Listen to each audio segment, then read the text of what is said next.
I was 26 the first time I ever camped alone. I'd just gotten out of a long relationship, and I guess I wanted to prove to myself I could do something completely on my own, so I picked a state park about 2 hours from my apartment, paid for one night at a walk-in site, and packed my car like I was going to the moon. Too much food, a first aid kit I didn't need, a hatchet I definitely didn't know how to use. It was early October, that in-between stretch where it's warm during the day and drops into the 30s at night, and the park was maybe a third full, mostly retirees in trailers near the entrance, and a couple of families closer to the lake loop. The site I got was a hike-in one, about a quarter mile from the lot, tucked against a low ridge with a fire ring and one of those metal bear boxes for food storage. When I checked in, the ranger at the booth mentioned, almost as an afterthought, that Site 14, mine, got a lot of foot traffic from hikers cutting through on an old connector trail, and that I shouldn't be alarmed if I heard people walking past late. I said sure, no problem, barely registered it. I was more worried about pitching my tent right and not looking like a complete beginner in front of nobody at all. The afternoon was genuinely nice. I got the tent up on my second try, cooked a dumb little foil packet meal over the fire, read about 40 pages of a paperback I'd brought, and even napped in the hammock I'd strung between two pines. Honestly, for a couple hours I felt more relaxed than I had in months. The woods there smell a certain way in October, all wet leaves and pine and distant wood smoke from other sites, and I remember thinking, this was a good idea, I should have done this years ago. It was maybe an hour after full dark that I started noticing things. First was footsteps on the trail behind my tent, slow even, like someone walking with a purpose, not hiking boot heavy, but soft, like sneakers on packed dirt. I figured, okay, that's the foot traffic the ranger mentioned, some night hiker heading to a car. Except the footsteps stopped directly behind my tent instead of continuing past. I sat there for what felt like a full minute, not breathing, before they started again and faded off toward the ridge. About 20 minutes went by, and I told myself it was nothing, made myself get back to reading with my headlamp on to prove it. Then I noticed my bear box, which I know for a fact I'd latched. I'd double-checked it before I even started my foil packet dinner. Was sitting open about 2 inches, the little metal hook lifted clean off its catch. Nothing was missing. My food was all still stacked neatly inside. The hook on those boxes takes 2 hands and some deliberate pressure. An animal can't do that. A raccoon definitely can't. I'd looked it up before the trip, specifically because I was worried about raccoons. I closed it again, checked it twice, even pressed my thumb against the hook to feel how much force it actually needed. It needed a lot. Somewhere in between all that, I also noticed my headlamp, which I'd left sitting on top of my rolled-up jacket right next to my sleeping bag, had been switched from its steady beam setting to the strobe setting, flashing uselessly against the tent fabric when I first reached for it in a panic, even though I hadn't touched the little rubber button since I turned it off hours earlier. Not long after, I heard the zipper on my tent's rainfly move, just slightly, that distinct plastic toothed sound, like someone had tugged it an inch and stopped. I hadn't touched it. My hands were both inside my sleeping bag. I unzipped the inner tent flap and shined my headlamp out into the dark and saw nothing, just the fire ring glowing down to embers and the black shapes of trees swaying very slightly, though I couldn't feel any wind on my face at all when I stuck my head out to check.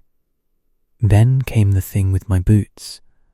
I'd left them just outside the tent vestibule, side by side the way I always leave shoes, laces loose. When I checked with my headlamp after the zipper noise, they were still there, but turned around, both of them, toes now pointing back in at the tent instead of out toward the trail, which is not how I'd left them, and not a position they could have shifted into on their own on flat, still ground.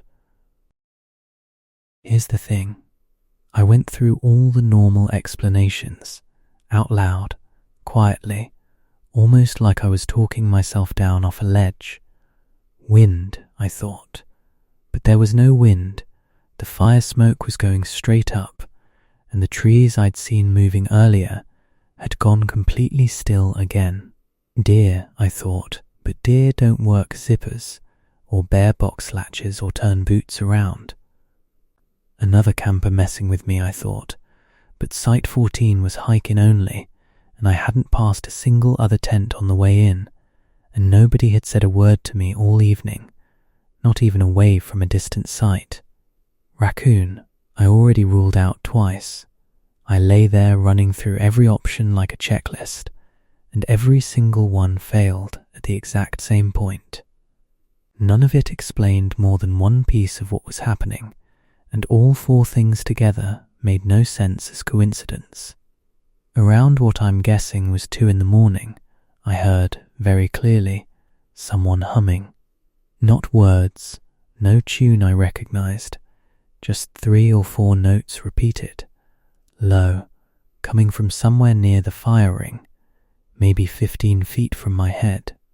I didn't move. I don't know how else to describe it, except that I made myself as still and as small as I possibly could, pulling the sleeping bag up over most of my face, and I stayed that way, listening to that same little phrase of notes rise and fall, maybe 6 or 7 more times before it finally stopped, until the grey started coming into the tent fabric and the birds started up, which felt like the longest 2 or 3 hours of my life.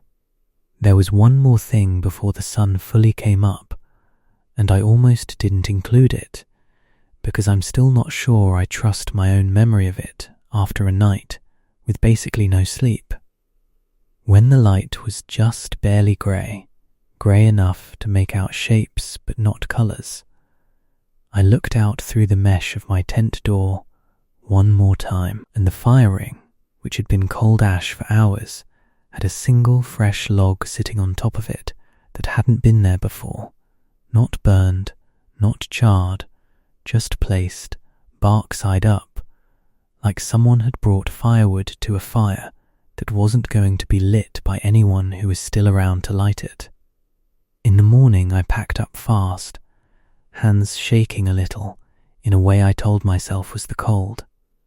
On my way out, I mentioned the humming to the ranger at the booth, mostly to make conversation, mostly to hear him say something reasonable back to me that would let me laugh it off. He got quiet for a second, glanced at another ranger near the window, and said Site 14 had a few of these reports over the years, and that they were looking at retiring the site from the reservation system entirely. He didn't offer anything else, and I didn't ask, because some part of me really didn't want the answer, and honestly, looking at his face in that moment, I don't think he wanted to give one either. I haven't been back to that park, and if I'm honest, I still can't hum along to a song in the car without my skin crawling a little, and I always double check that my shoes are facing the way I left them before I go to sleep, in a tent or otherwise. When I was 12, my family used to do a week at the same lake campground every August. My parents, my little brother, and me, in this pop-up camper my dad was way too proud of, the kind you crank up by hand and it groans the whole time. The campground had maybe 60 sites arranged in a loop, a boat launch, a little camp store that sold overpriced ice and firewood, and one of those old-fashioned bathhouses with the buzzing fluorescent lights that always smelled like bleach and lake water, no matter how many times they cleaned it. That particular summer, my brother, who was 9, started saying there was a man standing at the edge of our site at night. He said it maybe the second night in, at dinner, very matter of fact. The same tone he used to tell you it was going to rain. My parents did what parents do, told him it was a shadow, told him it was probably the neighbour's tarp catching moonlight, gave him the little flashlight to keep under his pillow so he'd feel better. Nobody thought much of it. Everything about that first couple of days was completely normal. Cannonballs off the dock, burnt marshmallows. My dad losing at cards to my mum every single hand and complaining about it loudly enough that other sites could probably hear him. Then things started happening that weren't easy to wave off. On the 4th night, the camper's outdoor light, the one clipped to the awning pole with a heavy-duty carabiner clip, the kind you need both hands and real grip strength to work, was found unclipped and sitting neatly on the picnic table in the morning, coiled cord and all, like someone had taken the time to unclip it, wind the cord up properly and set it down carefully instead of just yanking it loose and letting it fall. My dad checked the clip itself for damage. It wasn't broken or bent. It had simply been undone, by hand, correctly, the next night. My brother's sneakers, which he'd left outside the camper door like always, right on the little rubber welcome mat, were gone from the mat in the morning and turned up under the camper itself, in the shadow beneath the frame, lined up side by side, toes pointing inward toward the wheel, well like they'd been placed there deliberately rather than kicked or dragged. My mum found them when she dropped a bottle cap and had to crouch down to get it, and she said afterward that finding them lined up so neatly, under there where nobody would normally look, bothered her more than if they'd just been missing entirely. And then there was the thing with the cooler strap. We kept a soft cooler zipped and strapped shut on the picnic table overnight to keep raccoons out. Standard practice at that campground. Everybody did it. On the 5th morning the strap was undone and rebuckled, not torn, not chewed, rebuckled, in the wrong hole, one notch tighter than my dad ever set it. The buckle itself clicked shut properly, like a person had done it, and simply misjudged the tension. There was a smaller thing too, easy to miss in the middle of everything else. The deck of cards we played on every night, always left stacked and rubber-banded on the picnic table, was found the next morning fanned out in a neat row across the tabletop, face down, evenly spaced like someone had dealt themselves a hand and then swept the cards back together without picking them up. Band nowhere to be found until my mum spotted it looped around a nearby tent stake. My dad, who is about as skeptical a guy as you'll meet, the type who still doesn't believe in traffic being bad unless he sits in it himself, actually walked the whole site that morning, looking for prints, for signs of somebody messing with us, a raccoon, a prank from another camper's kid, anything at all that would let him relax. He found deer tracks near the tree line, sure, plenty of them, but nothing near the picnic table itself, no boot prints, no bare feet, nothing in the soft dirt that matched a person walking up to that table and back to wherever they'd come from. There was one more thing before that final night, something my mum mentioned only years later, almost in passing. The little battery-powered lantern we kept hanging inside the camper's awning had somehow ended up switched to its lowest, dimmest setting every single morning that week, even though she always turned it up full before bed. And she'd just assumed for years it was a faulty dial, until she thought back on that whole trip and realized it had happened every single night, without fail, the same small dim setting each time.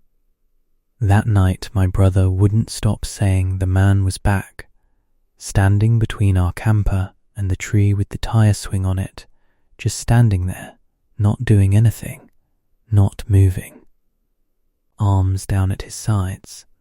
My parents tried the flashlight thing again, tried reasoning with him, but he just kept repeating it in this flat, tired little voice, like he wasn't scared exactly anymore, just resigned to being right about it. I remember waking up around what must have been 3 or 4 in the morning to my brother's hand gripping my arm hard enough to leave marks the next day, and him whispering, "He's humming again." I didn't hear it myself, or maybe I did, and I've talked myself out of remembering it over the years, the way you do with things that are easier to forget. What I do remember clearly is looking toward the tree line myself and seeing, for just a second, a stillness there that didn't match the rest of the woods. Like everything else was faintly moving in the night air, leaves shifting, branches doing their normal small business, except one column-shaped patch of dark near the tire swing that wasn't moving at all, that stayed exactly as still as a fence post for the 2 or 3 seconds I let myself look at it before I turned my whole body away and didn't look again. We left a day early. My dad told the campground office we had a family thing come up, didn't mention any of it, just paid whatever fee applied, and loaded the car in about 20 minutes flat, faster than I'd ever seen him break camp before or since. My brother is 31 now, and still won't sleep with his back to a window if he can help it. And neither one of us has ever said the word man out loud about that trip again.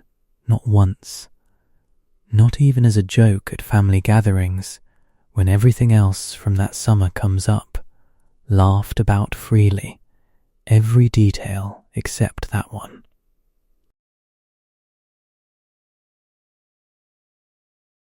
When I was 12, my family used to do a week at the same lake campground every August. My parents, my little brother, and me, in this pop-up camper my dad was way too proud of, the kind you crank up by hand and it groans the whole time. The campground had maybe 60 sites arranged in a loop, a boat launch, a little camp store that sold overpriced ice and firewood, and one of those old-fashioned bathhouses with the buzzing fluorescent lights that always smelled like bleach and lake water, no matter how many times they cleaned it. That particular summer, my brother, who was 9, started saying there was a man standing at the edge of our site at night. He said it maybe the second night in, at dinner, very matter of fact. The same tone he used to tell you it was going to rain. My parents did what parents do, told him it was a shadow, told him it was probably the neighbour's tarp catching moonlight, gave him the little flashlight to keep under his pillow so he'd feel better. Nobody thought much of it. Everything about that first couple of days was completely normal. Cannonballs off the dock, burnt marshmallows. My dad losing at cards to my mum every single hand and complaining about it loudly enough that other sites could probably hear him. Then things started happening that weren't easy to wave off. On the 4th night, the camper's outdoor light, the one clipped to the awning pole with a heavy-duty carabiner clip, the kind you need both hands and real grip strength to work, was found unclipped and sitting neatly on the picnic table in the morning, coiled cord and all, like someone had taken the time to unclip it, wind the cord up properly and set it down carefully instead of just yanking it loose and letting it fall. My dad checked the clip itself for damage. It wasn't broken or bent. It had simply been undone, by hand, correctly, the next night. My brother's sneakers, which he'd left outside the camper door like always, right on the little rubber welcome mat, were gone from the mat in the morning and turned up under the camper itself, in the shadow beneath the frame, lined up side by side, toes pointing inward toward the wheel, well like they'd been placed there deliberately rather than kicked or dragged. My mum found them when she dropped a bottle cap and had to crouch down to get it, and she said afterward that finding them lined up so neatly, under there where nobody would normally look, bothered her more than if they'd just been missing entirely. And then there was the thing with the cooler strap. We kept a soft cooler zipped and strapped shut on the picnic table overnight to keep raccoons out. Standard practice at that campground, everybody did it. On the 5th morning the strap was undone and rebuckled, not torn, not chewed, rebuckled, in the wrong hole, 1 notch tighter than my dad ever set it. The buckle itself clicked shut properly, like a person had done it, and simply misjudged the tension. There was a smaller thing too, easy to miss in the middle of everything else. The deck of cards we played on every night, always left stacked and rubber banded on the picnic table, was found the next morning fanned out in a neat row across the tabletop, face down, evenly spaced like someone had dealt themselves a hand and then swept the cards back together without picking them up. Band nowhere to be found until my mum spotted it looped around a nearby tent stake. My dad, who is about as skeptical a guy as you'll meet, the type who still doesn't believe in traffic being bad unless he sits in it himself, actually walked the whole site that morning, looking for prints, for signs of somebody messing with us, a raccoon, a prank from another camper's kid, anything at all that would let him relax. He found deer tracks near the tree line, sure, plenty of them, but nothing near the picnic table itself, no boot prints, no bare feet, nothing in the soft dirt that matched a person walking up to that table and back to wherever they'd come from. There was one more thing before that final night, something my mum mentioned only years later, almost in passing. The little battery-powered lantern we kept hanging inside the camper's awning had somehow ended up switched to its lowest, dimmest setting every single morning that week, even though she always turned it up full before bed. And she'd just assumed for years it was a faulty dial, until she thought back on that whole trip and realized it had happened every single night, without fail, the same small dim setting each time. That night my brother wouldn't stop saying the man was back, standing between our camper and the tree with the tire swing on it, just standing there, not doing anything, not moving. Arms down at his sides.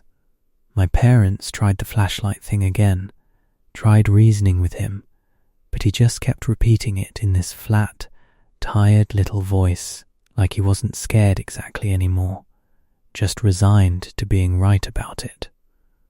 I remember waking up around what must have been 3 or 4 in the morning to my brother's hand gripping my arm hard enough to leave marks the next day, and him whispering, "He's humming again." I didn't hear it myself, or maybe I did, and I've talked myself out of remembering it over the years, the way you do with things that are easier to forget. What I do remember clearly is looking toward the tree line myself and seeing, for just a second, a stillness there that didn't match the rest of the woods. Like everything else was faintly moving in the night air, leaves shifting, branches doing their normal small business, except one column-shaped patch of dark near the tire swing that wasn't moving at all, that stayed exactly as still as a fence post for the 2 or 3 seconds I let myself look at it before I turned my whole body away and didn't look again. We left a day early. My dad told the campground office we had a family thing come up, didn't mention any of it, just paid whatever fee applied, and loaded the car in about 20 minutes flat, faster than I'd ever seen him break camp before or since. My brother is 31 now and still won't sleep with his back to a window if he can help it. And neither one of us has ever said the word man out loud about that trip again. Not once. Not even as a joke at family gatherings when everything else from that summer comes up, laughed about freely, every detail except that one. I worked 2 seasons as a campground host at a mid-size public campground, which basically meant I lived on site in my own camper in exchange for doing evening rounds, checking people in after the office closed, restocking firewood at the little unmanned stand, that kind of thing. Night shift wasn't official, but I was the only adult awake most nights past 11, so functionally it was mine. And I liked having the whole place to myself in a way, walking around when it was quiet. The site had about 90 spots split across 3 loops, and Loop C, the farthest from the entrance, backed up against a stretch of unmanaged forest that the park hadn't logged or maintained in years, thick underbrush right up to the fence line.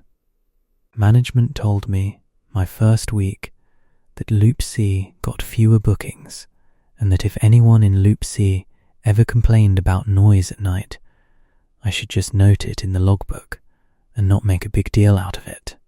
I didn't think anything of that instruction until my 3rd week on the job. For the first couple months, the job was genuinely boring in the best way. Quiet nights, the occasional raccoon in a dumpster, teenagers sneaking beer near the boat ramp that I'd have to gently break up. I liked it. I liked walking the loops with my flashlight and just existing in that kind of silence, the crunch of gravel under my boots the only sound most nights.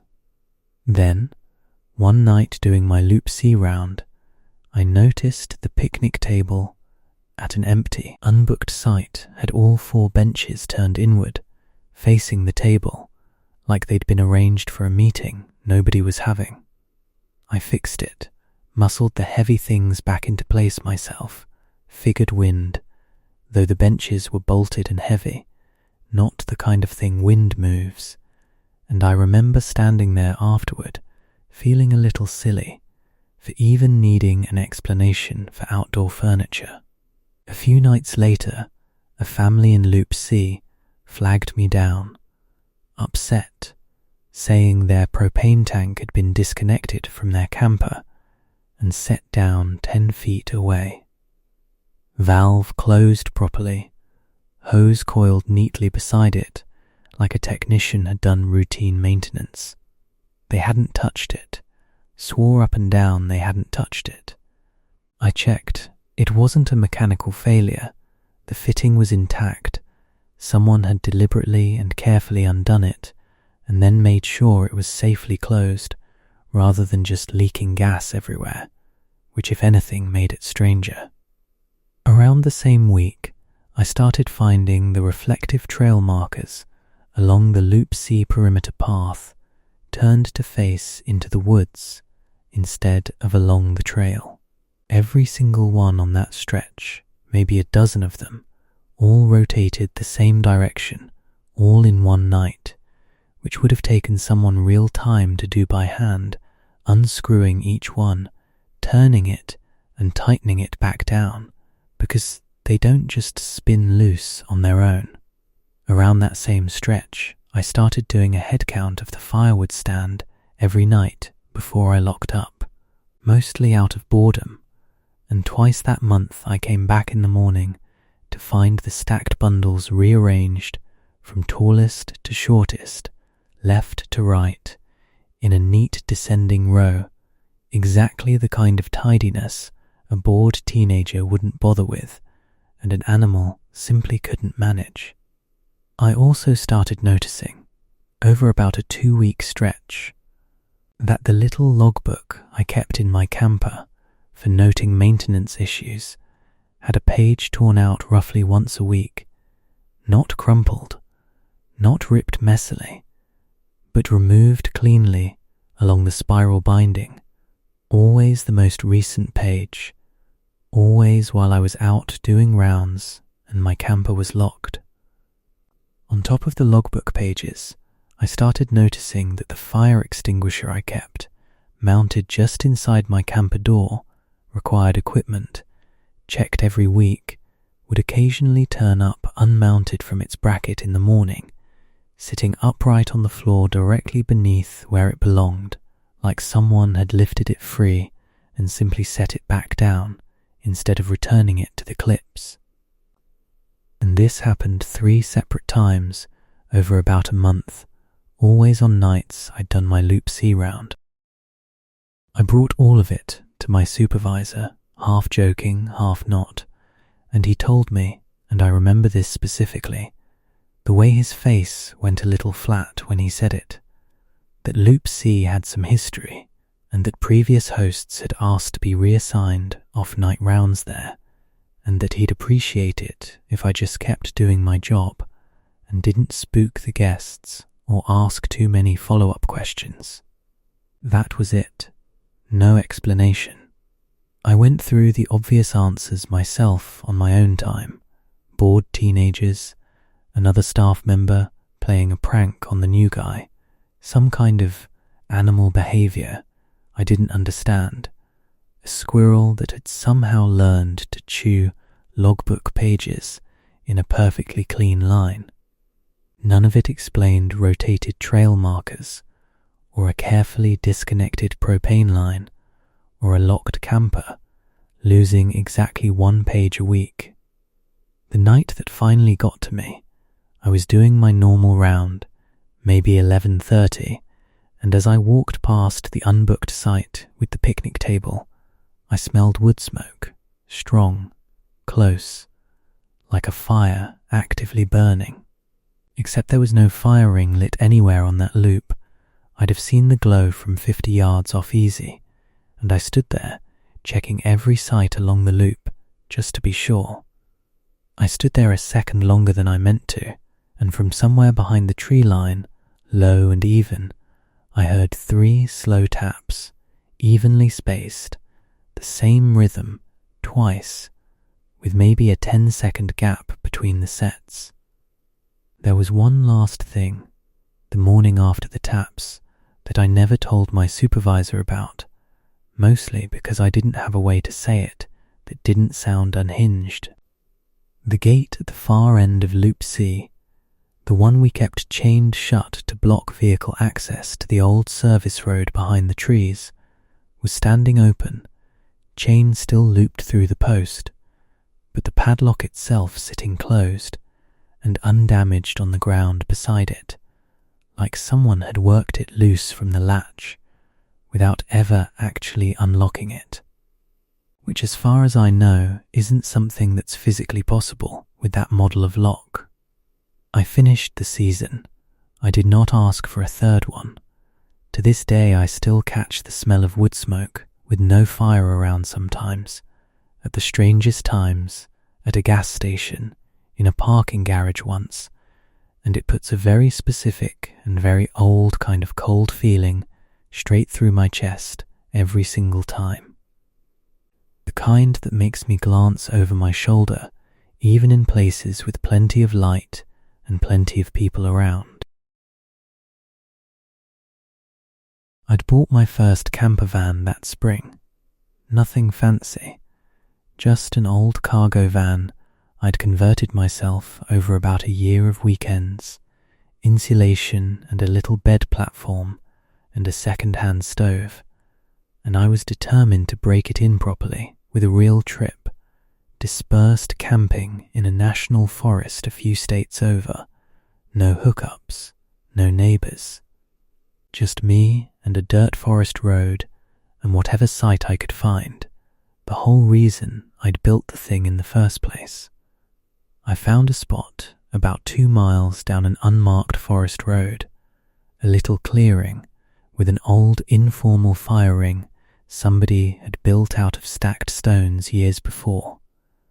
Moss growing up one side of the stones like it hadn't been used in a season or two.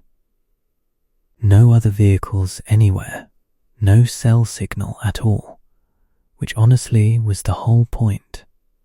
I parked, levelled the van with the little bubble level I was probably too proud of, made dinner on my stove, and felt, for the first night, incredibly proud of myself, like I'd actually pulled this whole thing off.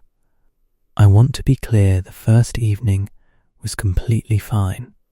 I sat outside with a book until it got too dark to read, then climbed in the van, locked the doors out of habit more than fear, and went to sleep with the little vent fan running for white noise more than airflow.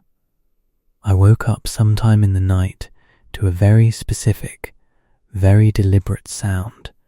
3 slow taps on the outside of the van, at about window height, evenly spaced, and then I lay absolutely still, told myself it was a branch, though there wasn't a single tree close enough to the van to reach it.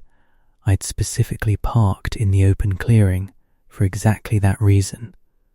About 10 minutes later, it happened again, 3 taps, same spot, same rhythm, patient, like knocking, that expects an answer eventually and is willing to wait for it.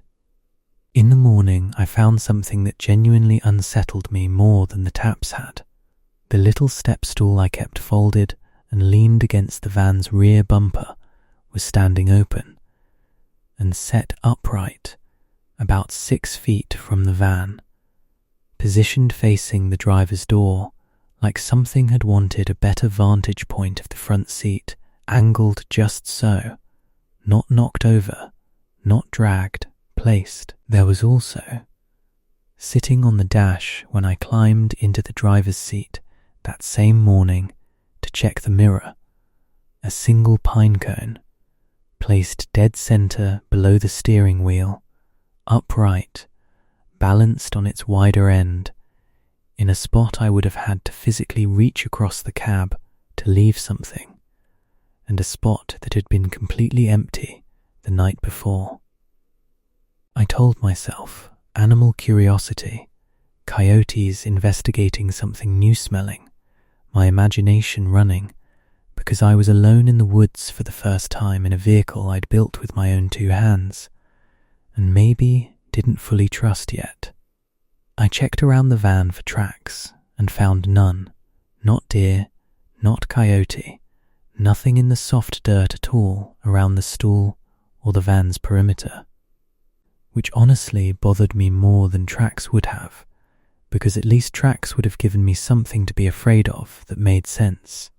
That same first morning, before I even found the stool, I'd noticed my side mirror on the driver's side had been folded flat against the door, the way you'd fold it in manually to protect it from a tight garage, except I never fold my mirrors. I'd never even touched that little hinge since I bought the van, and there was nothing around me tight enough to have brushed it in on its own.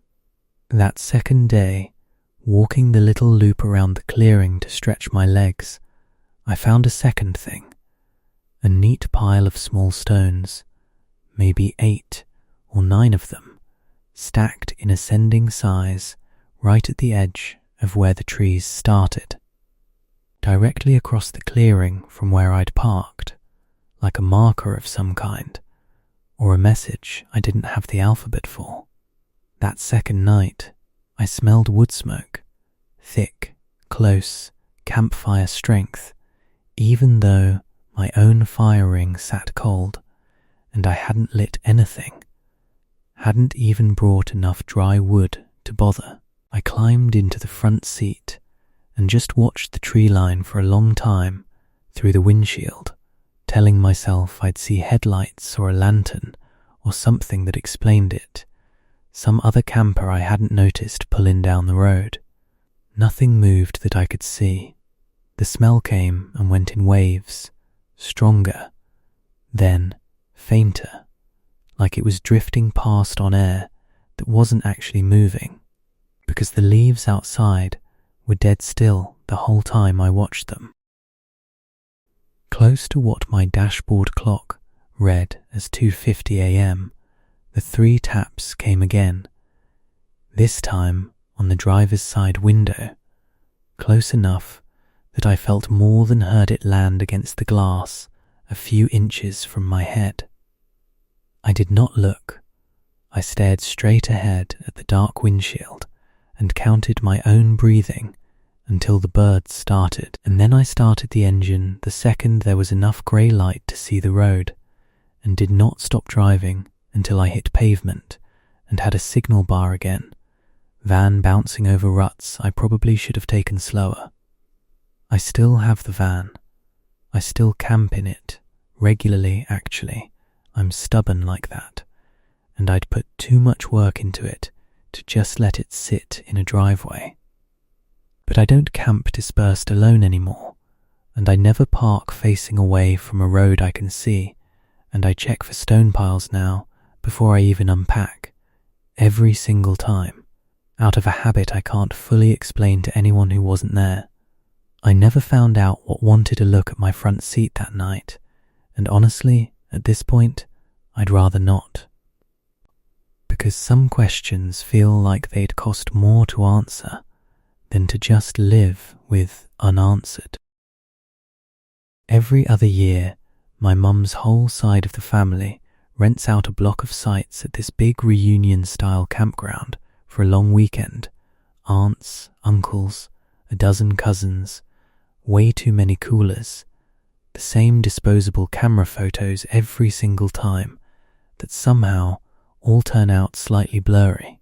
My older sister and I, back then 17 and 19, always ended up sharing a tent a little apart from the family cluster because we wanted our privacy from the little kids and their 6 a.m. wake-ups. The first night was what you'd expect. A huge group dinner, a bonfire with probably 30 people around it, way too much noise for anything strange to slip past unnoticed, kids running around with sparklers until way too late. It wasn't until the second night, once most of the family had gone quiet in their own tents and campers, that things started. My sister noticed it first. Our tent's rainfly, zipped from the inside the way we always did it because bugs were bad that year, was unzipped about 8 inches at the bottom when we woke up. Cool morning air coming in along the ground where our sleeping bags ended. We chalked it up to one of us doing it half asleep and not remembering, even though neither of us actually believed that, since we both remembered checking it twice before we turned off the lantern. There was something else that same first morning, small enough that we almost didn't mention it to each other. The little bag of clothespins we used to hang our wet swimsuits on the line strung between our tent and the picnic table had been emptied out overnight. Every single clothespin clipped onto the line itself, evenly spaced, nothing actually pinned between them. Just rows of empty little wooden clips standing open along the cord, like a strange kind of decoration neither of us remembered putting up. The next thing was stranger. Our cousin's dog, an old, unbothered lab named Biscuit, who slept loose near his family's arva and had never in his life shown fear of anything, wouldn't come anywhere near the little footpath between our tent and the bathhouse after that first night, just planted his feet and refused every single time, whining low in his throat for the rest of the weekend, no matter who tried to coax him with treats or a favourite tennis ball. There was also, in between the dog and the bracelet, a strange little detail with the deck chairs we kept folded and leaned against a nearby tree overnight. One morning both chairs were found unfolded and set up facing our tent directly, angled inward like two people had sat there watching. Though the grass beneath them showed no flattening, no sign anyone had actually sat in either one. Then there was the bracelet. My sister had a friendship bracelet from a summer camp years earlier, never took it off, slept in it, showered in it, the whole thing, and on the third morning it was sitting on top of her sleeping bag, untied, laid out flat, like someone had carefully undone the tight knot instead of it just falling loose, which it had never once done on its own in years of constant wear, through swim practice and everything else. There was a fourth thing too, smaller, but it stuck with me. One of the citronella candles we kept lit on our little folding table near the tent, which we always blew out ourselves before bed, was found the next morning sitting inside the tent's front vestibule instead of outside on the table, unlit, wick still black from having been burned the night before, moved without either of us noticing or smelling smoke inside. There was a fifth thing too, small but strange enough that we both remember it clearly even now, the little pile of firewood we kept stacked beside our tent. Enough for maybe 2 more nights, had been rearranged sometime between the second and third night into a careful pyramid, biggest logs on the bottom, smallest on top, symmetrical on all sides, the kind of arrangement neither of us had the patience or the reason to build ourselves. We went through it logically, lying there the second night with a flashlight between us, a cousin playing a prank we agreed was the most likely thing, except no cousin would know to untie a bracelet that carefully instead of just yanking it, and none of the little kids was sneaky enough to unzip a tent flap and move a candle without waking us or leaving footprints in the dew outside. We ruled out wind for the zipper because the flap was weighted with gear on the inside. We ruled out us sleepwalking because neither of us has ever done that before or since, and we would have noticed dew on our own feet in the morning if we had. On the last night, close to what felt like 2 or 3 in the morning, both of us woke to the same low humming sound just outside the tent wall. Maybe 2 feet from my sister's head, 3 or 4 notes, over and over, patient, unhurried, almost gentle, in a way that somehow made it worse. Neither of us moved, neither of us spoke. We just held hands under the sleeping bags until it stopped on its own, sometime before it got light, and Biscuit, 3 sites over, started barking at nothing right around the same time it went quiet. We never told the rest of the family, because honestly, what would we have even said? And part of us worried it would ruin the reunion for everyone else. My sister still has the bracelet, retied, in a drawer somewhere, and we still go to the reunions, but we've never shared a tent apart from the group again. We always pitch right in the middle of everyone else now, and nobody's ever asked us why. Though I think our mum suspects something happened, given how quickly we both agreed to move our tent spot the following reunion without any explanation at all, and how neither of us has ever once brought up the deck chairs, even to each other, since that weekend ended. My partner and I did a 3-night canoe trip through a chain of interconnected lakes a while back, the kind of trip where you paddle from one primitive, first-come campsite to the next, no roads, no other way in or out except by water.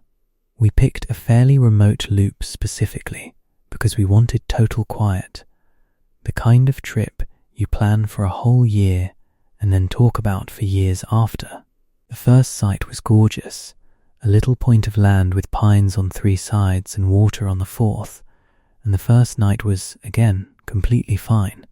Good dinner, good conversation, a swim before bed, fell asleep easily to actual loon calls, the storybook version of the trip. It was the second site, deeper into the loop, farther from any real access point, where things changed. We arrived at the second site in the early afternoon and noticed right away that someone had built a small, neat stack of flat stones on the fire ring's edge. Not a fire, just a stack, maybe 6 stones high, balanced with real care, the kind of thing that takes patience and a steady hand. We figured a previous camper had left it as a little art piece, harmless, maybe even nice, and didn't think much of it beyond admiring the balance of it for a second.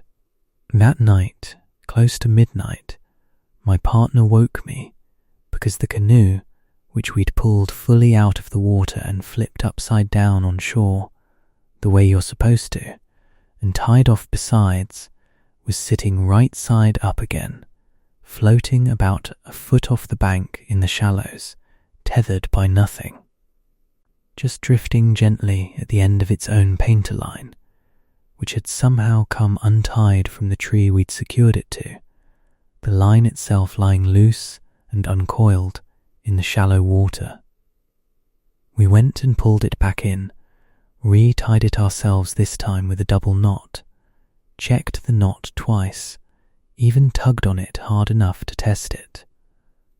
In the morning it was untied again, flipped back to right side up, floating the exact same way, at the exact same angle, like whatever had done it the first time had simply done it again, out of habit. There was a second thing that same morning. Our map, which we kept in a dry bag zipped inside a dry bag inside the tent, was found folded to a different page than the one we'd left it on, folded along a crease that wasn't one of the factory folds, showing a section of the lake chain we hadn't planned to paddle through at all, a narrower channel that cut off from our planned route. We talked through it while we made coffee, trying to keep our voices light. Current, we thought, except the water there was still as glass, and there was no wind that night. We'd both checked before bed out of habit, an animal untying a cleat hitch, we thought, and immediately dismissed it, because that knot takes fingers, real dexterity, not paws or a beak. Another camper messing with us as a joke, we thought, except the lake access to that site required a boat, and we hadn't seen another party on the water in 2 full days, not so much as a distant paddle splash, and neither of us could explain the map, not as a joke, not as an accident, not as anything. That afternoon, while we were fishing off the point trying to get our minds on something else, I glanced back at the fire ring and realized the little stone stack, the one we'd assumed some previous camper had left behind, had grown by 2 more stones since morning, balanced just as carefully as before. Taller now than either of us remembered it being when we'd first pulled in the day before. Neither of us had touched it. Neither of us wanted to. The second night at that site, we both heard, at almost the same moment, 3 slow taps against the hull of our overturned canoe, sitting right there on the shore, not 15 feet from the tent, evenly spaced, patient. Like someone testing whether the sound would wake us. It did. Neither of us got up. We lay there gripping each other's hands until it stopped, and then lay awake a long while after, just in case it started again. We paddled out a day early, skipping the third site on our itinerary entirely, both of us silently agreeing on it without really discussing it out loud, just packing faster than usual and not making eye contact about why. To this day, my partner ties that canoe's painter line to the truck's tow hitch instead of a tree whenever we camp near water, and neither of us has ever gone back to that particular lake loop, even though every other lake nearby has been completely, perfectly fine, and we've been back to 2 of them since, without a single strange thing happening.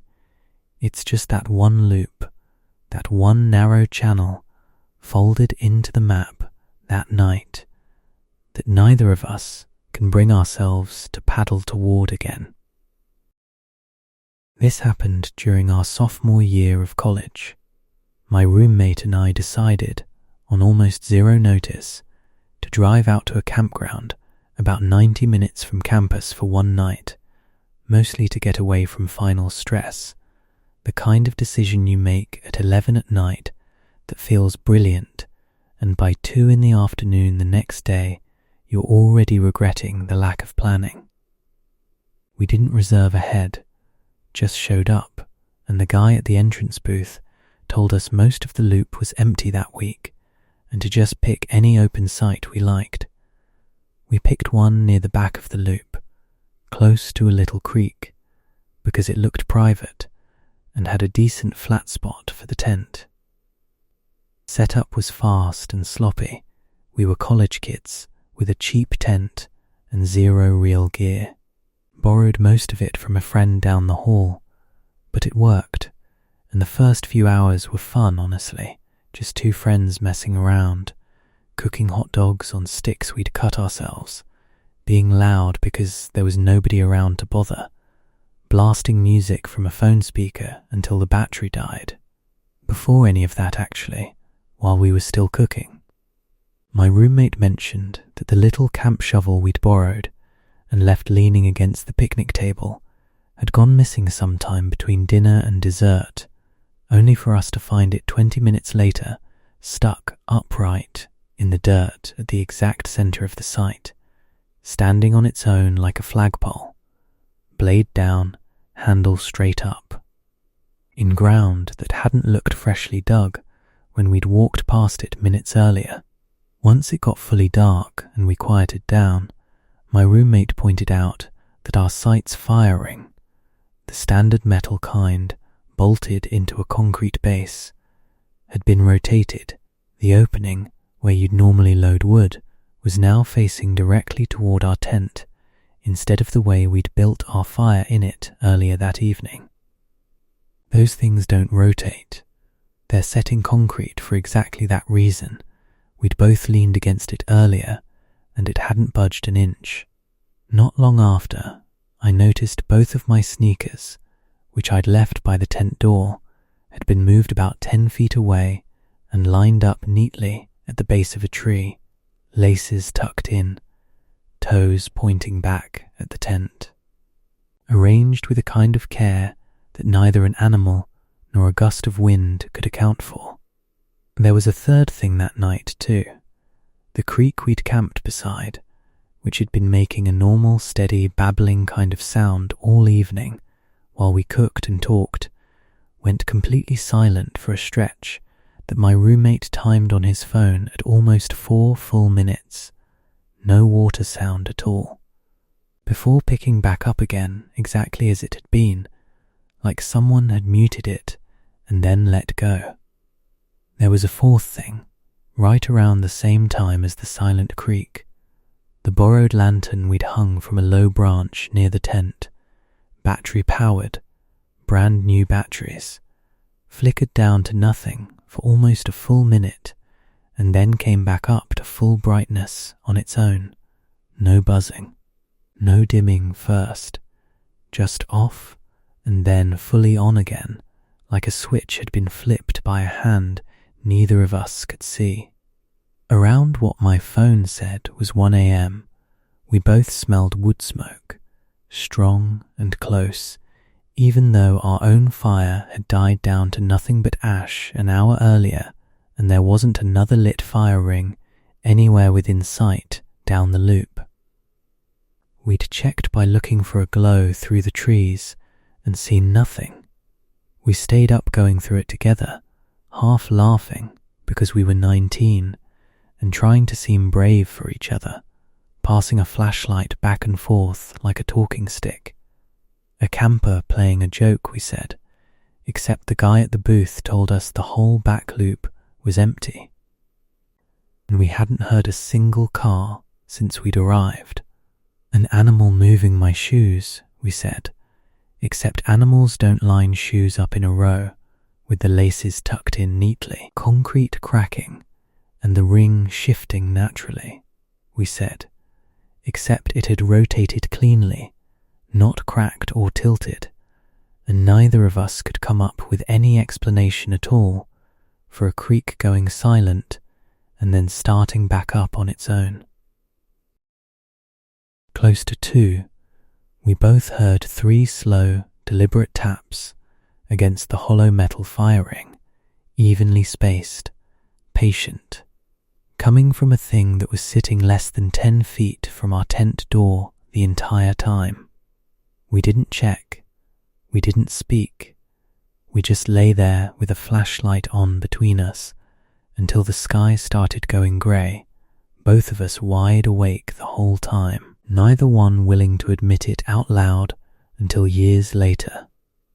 We packed up practically the second there was enough light to see by, throwing everything into the trunk without really folding it right, and neither of us has ever brought it up to anyone besides each other since.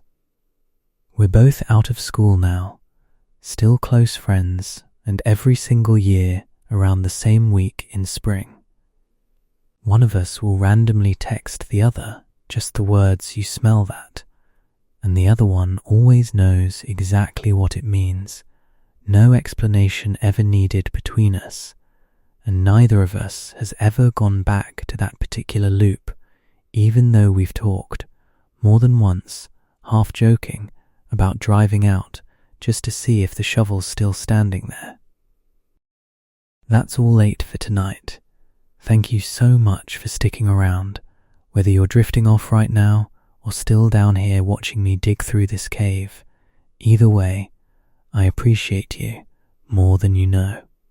A lot of you have been sending in your own stories lately, and honestly, camping ones keep coming up more than almost any other category. So if you've got one sitting in the back of your memory that you've never quite told anyone, I'd genuinely love to hear it for a future video. If any of these got under your skin tonight, there's a subscribe button somewhere on your screen. No pressure though. Sleep well, or don't look too closely at whatever's just outside your window right now. I'll see you in the next one.